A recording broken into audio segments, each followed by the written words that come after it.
to convert gas, light into electric. And whereas his son, Donald, served as president, CEO from 1982 to 1993, he grew the residential business and expanded into light commercial industry. Grandson Larry stepped into lead from 1993 to 2008. Under his leadership, the company grew to become the largest electrical contracting firm in the area.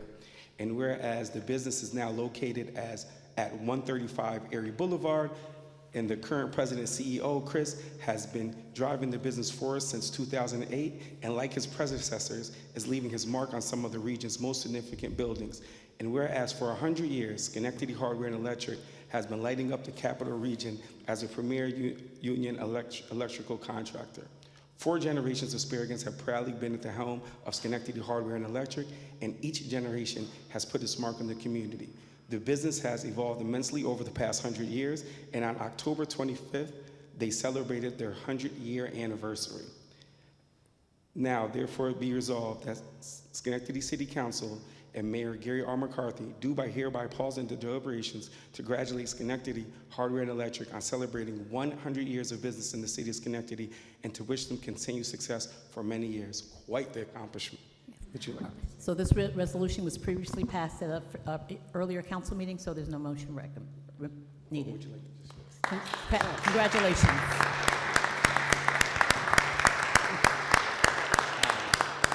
It's been an honor working in the city my whole career, and being with everybody in this room, working together, and keeping our business, our employees, our customers happy. It's very appreciative of City Council recognize our efforts, and I love being a part of the community in the city of Schenectady. So, thank you. Another 100 years. Well, I don't know about that, but thank you so much for the honor. We so appreciate it. It's been a long journey, and here we are, 2023, 100 years later. Would you like to say? No? Okay. I guess we'll take it. What more could be said after another 100 years, right? I'd like to present this too. Yes. Oh, first we'll take a picture.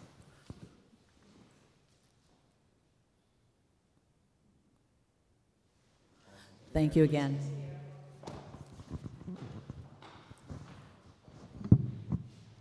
Item number 8 is a resolution recognizing Breast Cancer Awareness Month, and I'd like to call on Councilmember Patrick to present this resolution. And if I could ask you two to please join us up here. Madam President, may I have the floor? You have the floor. Thank you. Hello.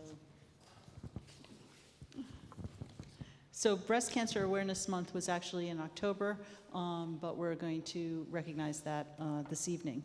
Whereas breast cancer affects 1 in 8 women in the United States every year and 2.3 million women worldwide, and whereas about 30% of early-stage breast cancers eventually metastasize, spread to parts of the body away from the breast, and there is a need for more research about metastatic disease, and whereas, according to the Centers for Disease Control and Prevention, breast cancer is the most common form of cancer diagnosed among women and the second highest cause of cancer death among women, and although not as common, men can get breast cancer as well. And whereas regular breast self-exams, an annual medical exam, and mammograms are important tools in breast cancer detection, especially early detection, when cancers may be more treatable. And whereas mammography, an X-ray of the human breast, is recognized as the single most effective method of detecting breast changes that may be cancerous long before physical symptoms can be seen or felt. And whereas in May 2023, the U.S. Preventive Services Task Force issued a draft update to its mammogram recommendations, proposing that women at average risk of breast cancer start mammograms at age 40 and have a mammogram every other year. And whereas if you are at higher than average risk for breast cancer, have dense breasts, or have had breast cancer in the past, your doctor may recommend that you also get other breast imaging tests, such as breast MRI or ultrasound. And whereas in order to facilitate early diagnosis and prompt treatment of breast cancer in women and men, public education, awareness, and understanding of the disease is necessary. Now therefore be it resolved that the Schenectady City Council and Mayor Gary R. McCarthy hereby pause in their deliberations to remind individuals to speak to their healthcare providers about breast cancer screening. and in remembrance of those who have lost their lives to breast cancer, and in support of those who are currently fighting this disease and of the more than 3.5 million breast cancer survivors in the United States. We pause to recognize Breast Cancer Awareness Month. And I want to just mention that our Schenectady Fire Department has a cancer foundation. Our two officers here are representing that here this evening, and I'd love to ask you if you would take the microphone. May I get a motion to pass this resolution? You make the motion. I'll make the motion, okay. And so, May I have a second? Second by Mr. Farley. All those in favor? aye. Motion passes. Congratulations.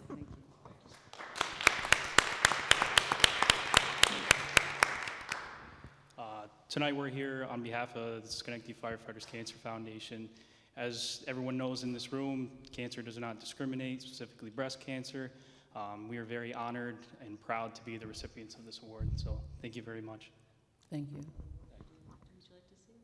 you like to see?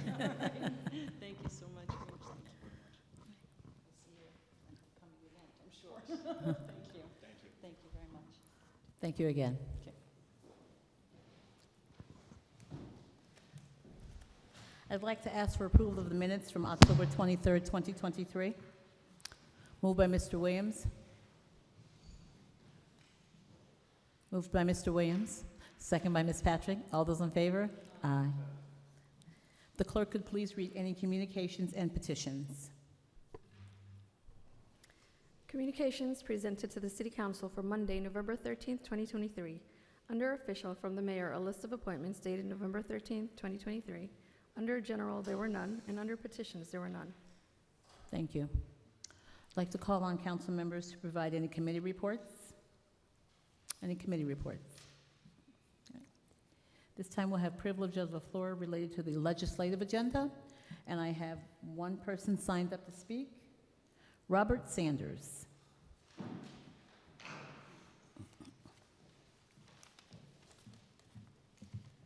Good evening, Mayor, council members. I see number 2, original consideration for public hearing on the Upper Union Street. I understand this, great leaders, businesses, and you always got to do your thing up there. But however, where I live in Woodlawn, okay, there's Kings Road, and I'm sure you've heard a lot about that. There's, you know, where I live in Serafini Apartments, there's Megan Gardens, there's Court Royal, there's a lot of traffic going down that road. It's just not the traffic, but we don't get anything like this one bit at all. Now, I don't know if the Woodlawn leader has to apply for that, but why is Union always getting it? You know, that's my main question. Haven't spoken in a while, so I'm a little bit nervous, but it's important that on Kings Road, there's been some things, and I know this is about, you know, about Union Street, but if there was another egress for the people going down Kings Road, there would be no speeding problem. I said that to the president of the city council. I texted her and I told her that, so I wanted to say that. And Mr. Farley lived over in Woodlawn for some time. He knows what I'm saying. So it's not Woodlawn, it's not, you know, Union Street, it's Bellevue, it's the Stockade. Everybody has an issue. I just wanted to say that. It's a good idea. And next year, I think everybody should get on the action. Thank you. Thank you. I have no one else signed up to speak, so I declare the public comment on the legislative agenda closed. I'll ask for approval of the legislative consent agenda. Motion by Mr. Farley, second by Mr. Mudavaren. All in favor? Aye. Thank you. Now we'll have privilege of the floor regarding general city business, and I have 2 people signed up to speak. Jeannie Orr. Good evening, Mayor and council members. I'm Jeannie Orr. I know you've seen me here before. I'm the program manager for Capital District Tobacco-Free Communities. And for the past few months, I know that the City Council has been considering how to address the proliferation of smoke and vape shops in the city, whether it's through moratorium or through zoning. And my colleague and I have been attending these meetings to provide information on how the number and location of tobacco retailers matters to community health. In August, I spoke about the disproportionate presence of tobacco retailers in low-income neighborhoods, with Hamilton Hill having more than 5 times the tobacco retailers per capita as Niskuna. In September, my colleague presented on the fact that low-income communities have a higher proportion of tobacco retailers located near schools, increasing youth exposure to tobacco marketing and promotion, and increasing the likelihood of tobacco use among youth. In October, I spoke about the importance of considering all retailers that sell tobacco and vape shops in the city, not just vape and smoke shops that primarily sell these products. Today, I bring you preliminary data gathered in the city of Schenectady that supports the fact that the location and density of all licensed tobacco retailers, including convenience stores, gas stations, discount and grocery stores, influence young people to start and hinder young adults who want to quit from quitting. Our team just completed visits to 31 licensed tobacco retailers located within 1,500 feet of one or more schools in the highest poverty zip codes in the city of Schenectady. We observed an alarming number of violations of state law. 16 were related to the sale of flavored vapes containing nicotine, which was banned by state law in last year. And then 19 related to the display of exterior tobacco ads, which are also banned by state law within 1,000 feet of schools. All have been, or 1,500 feet of schools, I'm sorry. All have been reported to the Schenectady County Public Health Services. We also observed an alarming amount of marketing and promotion that were perfectly legal, but not necessarily good, and actually not good for public health. And we observed tobacco displays that take up 1/2 or more of the space behind the checkout counter in 75% of the stores we visited. And that's important because everybody has to come to the checkout, and that's where young people and people who are trying to quit have to go in order to check out of the store. We also observed exterior and interior ads that were disproportionately for flavored cigars and cigarillos, which are increasingly popular among high school students, particularly among African American male youth. We also observed that almost all the stores sold flavored cigars and cigarillos in packages that sell for $1.50 or less. This leaves tobacco products that are all too affordable for young people, and they're very sensitive to price, and that's very affordable. We're currently compiling a document that will provide details and photos of what we observed in the field. And at a future meeting, we plan to take you on a visual tour of that tobacco marketing and promotion and what it actually looks like in the highest poverty neighborhoods in the city of Schenectady, and why it has such a profound impact on the people who live there. We look forward to sharing our findings in more detail and welcome the opportunity to dialogue on the various ways in which other communities across the state and the nation have been addressing the health inequities resulting from the abundance of tobacco marketing and promotion in lower income neighborhoods. Thank you so much. Thank you. Robert Sanders?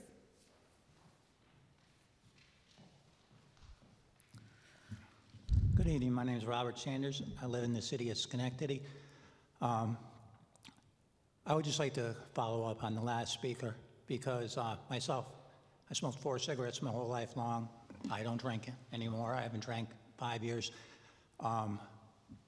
But cigarettes, cigars, all these things are probably no good for you. I smoke a cigar every now and then, but it's constitutional, okay?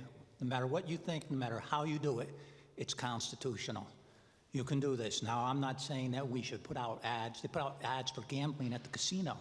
It's not the most healthiest thing for you, but everybody has a freedom of choice. I always hear, my body, my choice, okay?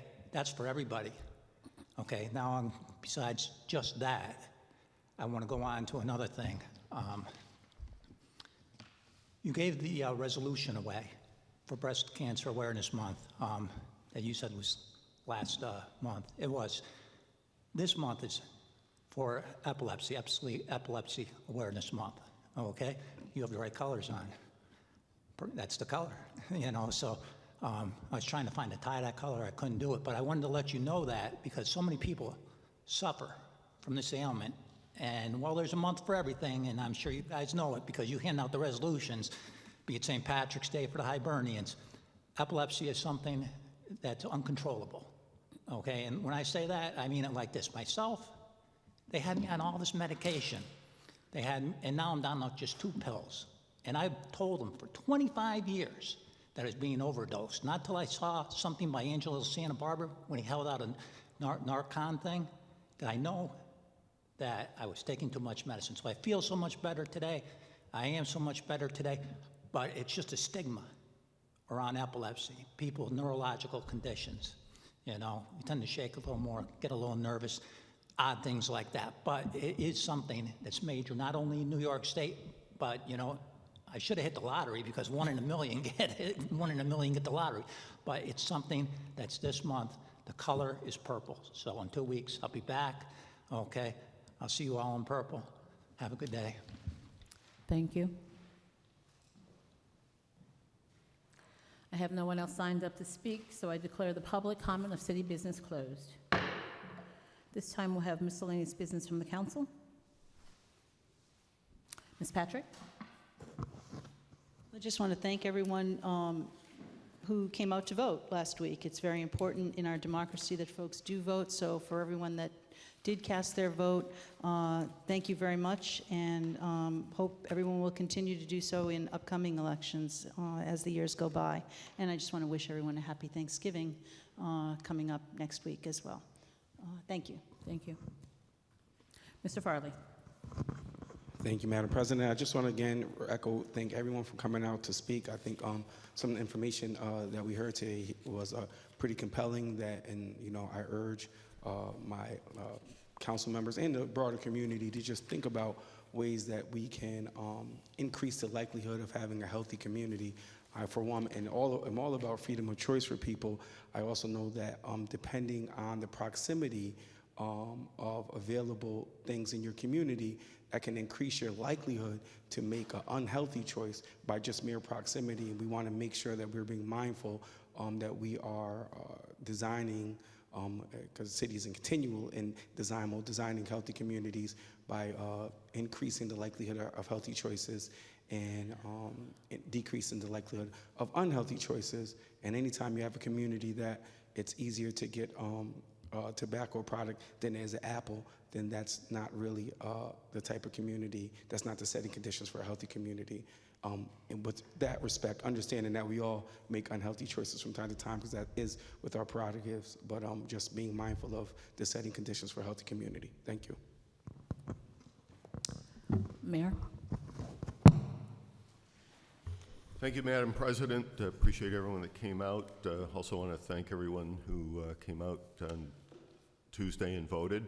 Encourage everyone to come out next Saturday for the holiday parade as we kick off the season in downtown Schenectady. To come out, enjoy the parade, and then come back during the season to take advantage of the venues and the different activities that are happening not only in downtown but throughout the city of Schenectady.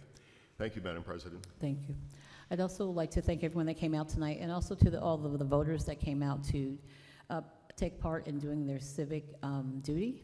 And I'd like to congratulate the re-elected council members, as well as our council member-elect Joe Mancini, and also the mayor on being re-elected. So as we move forward, we have other things to do. And for those of you who were watching earlier, I'm just going to mention that we are still in our budget talks. And we do have another meeting coming up, but we anticipate that it will be done within the week. That's our anticipation. I have to say, we are much closer than we've been in weeks. So I know that people have been sending, at least to me, comments and, you know, what things they have to say about how we're doing on the budget. So, you know, continue to do that. But, you know, our goal is to do the absolute best budget for our city residents, our businesses that are here, and also to make sure that we are able to carry on the business of the city. So just know that we are continuing to do that work. And I'd just like to say happy Thanksgiving to everyone. And with that, I'll ask for a motion to adjourn. Moved by Ms. Patrick. Second by Mr. Mutavaran. All in favor? We're adjourned. Thank you.